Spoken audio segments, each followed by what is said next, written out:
Yo, what's up mga ka-best friend? Kamusta ka lang dyan? Anong balita sa inyo? Anong balita sa atin? Kanina, nagpagupit tayo. Kasi medyo, na yung buhok natin eh. Medyo mahaba-haba na kanina eh.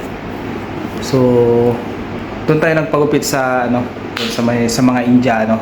Doon sa pinaggupitan ko nung nung katatapos lang natin nagpagupit nung nakaraan.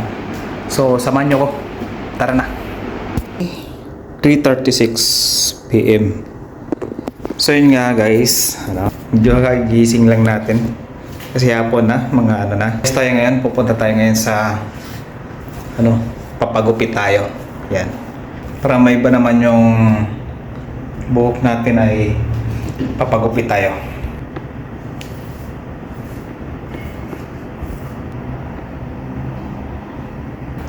So guys, samahan nyo ako at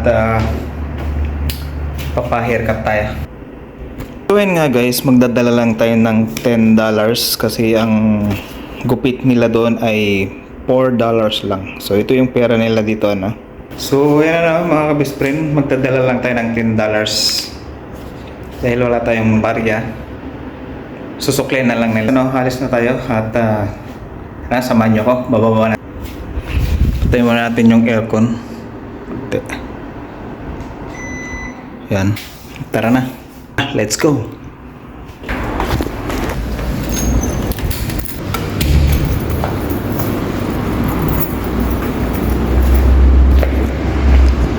So yun nga guys, at nandito na tayo sa barbershop at inaayos na yung ating kapa ng ating barbero. Sinabi ko na rin kung ano yung style ng buhok na ating ipapagupit sa kanya. Hindi ko kasi mahanap sa cellphone ko yung pinagayahan yung itsura ng gupit ko nung una. Pero mukhang hindi ito yung nagupit sa akin nung nakaraan. Matapos ng ilang minuto ay natapos na rin tayo nagupitan. At inabot ko na rin yung bayad, yung $10 kanina. Habang inaantay ko yung suklo ay tinitignan ko yung gupit ko sa harap ng salamin. Gusto ko pa sanang ipapanipisan kaso nga lang nahiya na ako magsabi. Maganda sana kapag medyo manipis para matagal ulit magpagupit. At tinabot na nga yung aking sukli ng ating barbero. Sinuklihan tayo ng $6 at ayun, pauwi na tayo. Tingin-tingin lang tayo sa paligid at baka meron tayong makitang kakilala.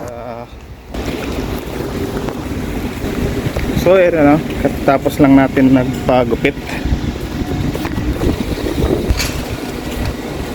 So yun katatapos lang natin magpagupit at babalik muna tayo sa bahay. So mamaya na tayo bibili ng pwedeng makain mamaya. So dito ako lagi dumadaan.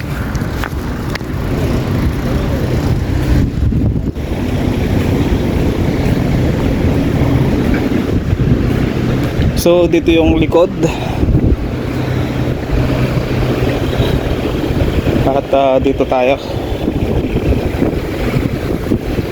Sabi mag-init.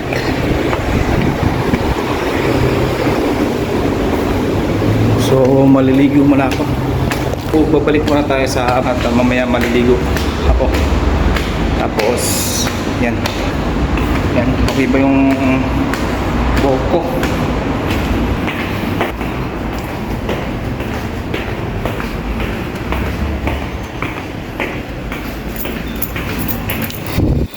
Higit kalating oras lang din tayo. So yeah, guys, medyo kararating lang natin dito kumusta yung buhok ko? Okay ba? Okay ba yung gupit natin? So yun,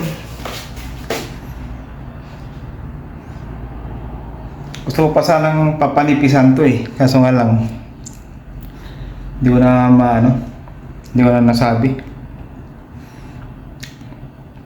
Pero sakto lang. At saka yan. So yan mga best friend, balikat tapos lang natin ang nagpagupit At ngayon ay maliligo ako at lalabas ako maya-maya. So makita tayo ulit mamaya. Yun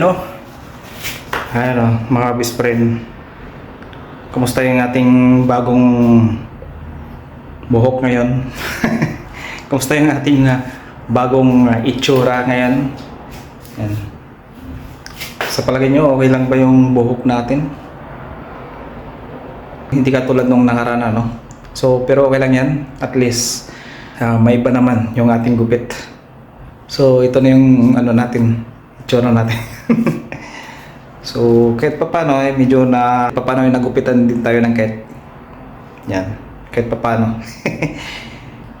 So, hanggang dito na lang ang aking video at maraming salamat sa inyong panonood at makita-kita tayo ulit sa susunod kong video. Bye-bye!